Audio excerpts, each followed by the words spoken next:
Good morning students. So today we are going to study the difference between factor and transfer income. ठीक है, यानी कि factor income और transfer income में क्या क्या डिफरेंसेस हैं. सो फर्स्ट हमारा डिफरेंस आता है meaning. So what is factor income? Factor income it refers to income received by factors of production.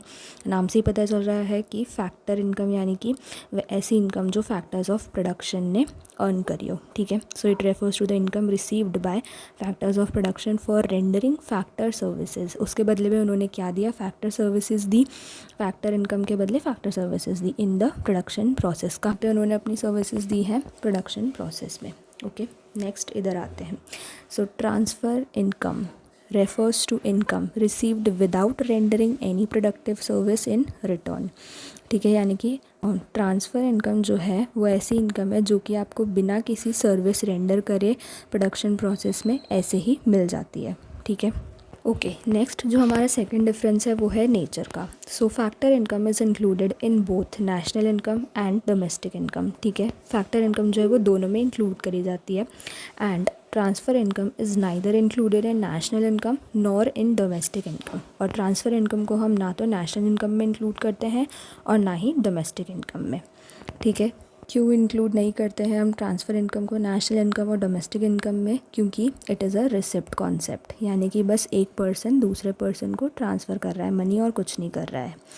And वहीं पे it is an earning concept, यानी कि ये अर्निंग कॉन्सेप्ट है. फैक्टर्स ऑफ प्रोडक्शन ने जो है अपनी सर्विसेज किसको दी? फर्म्स को दी. तो फर्म्स जो है उसके बदले में उन्हें क्या दे रही हैं? इनकम दे रही हैं. ठीक है, तो ये वाइस वर्सा है, यानी कि ये अर्न कर रहे हैं, अपनी सर्विसेज दे के पैसे अर्न कर रहे हैं. यहाँ पे तो क्या है, बस ऐसे ही ट्रांसफ़र हो रहा है. ठीक है, तो ये थर्ड हमारा डिफरेंस था कॉन्सेप्ट का. फोर्थ हम आते हैं रेसिपिएंट, यानी कि कौन रिसीव करते हैं. ठीक है, रेसिपिएंट कौन है हमारी इनकम का? तो फैक्टर इनकम के रेसिपिएंट कौन होते हैं? Factors of production. ठीक है, एंड वहीं पे ट्रांसफ़र इनकम के रेसिपिएंट कौन होते हैं? It is generally received by house holds and governments. Government कैसे रिसीव करती हैं? जो नॉर्मल पर्सनस होते हैं वो गवर्नमेंट को क्या देते हैं? टैक्स देते हैं. ठीक है, एंड वहीं पे हाउस होल्ड्स कैसे रिसीव करती हैं? गवर्नमेंट जो है वो हाउस होल्ड सेक्टर को सब्सिडीज़ देते हैं. ठीक है, नाउ फिफ्थ डिफरेंस हमारा आता है एग्जाम्पल्स का. सो फैक्टर इनकम के एग्जाम्पल्स क्या क्या हो जाएंगे? Rent, wages, interest and profit. ठीक है, प्रॉफिट कौन अर्न करते हैं? हमारे entrepreneur.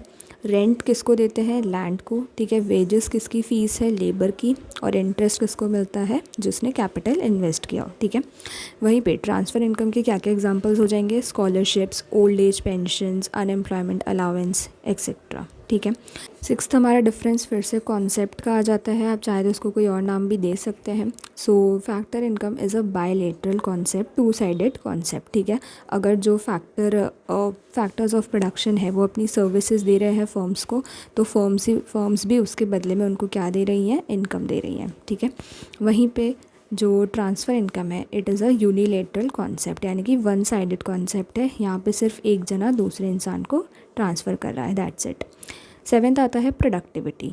So factor income is productive in nature, यानी कि ये प्रोडक्टिव इन नेचर है. ठीक है, यहाँ पे आप कुछ काम कर रहे हो तभी आपको बदले में इनकम मिल रही है. और वहीं पे transfer income is unproductive in nature, यानी कि आप कोई भी काम नहीं कर रहे हो तब भी आपको जो है इनकम रिसीव हो रही है, इसलिए unproductive in nature. Okay, thank you. कोई भी डाउट हो तो आप कमेंट सेक्शन में पूछ सकते हैं.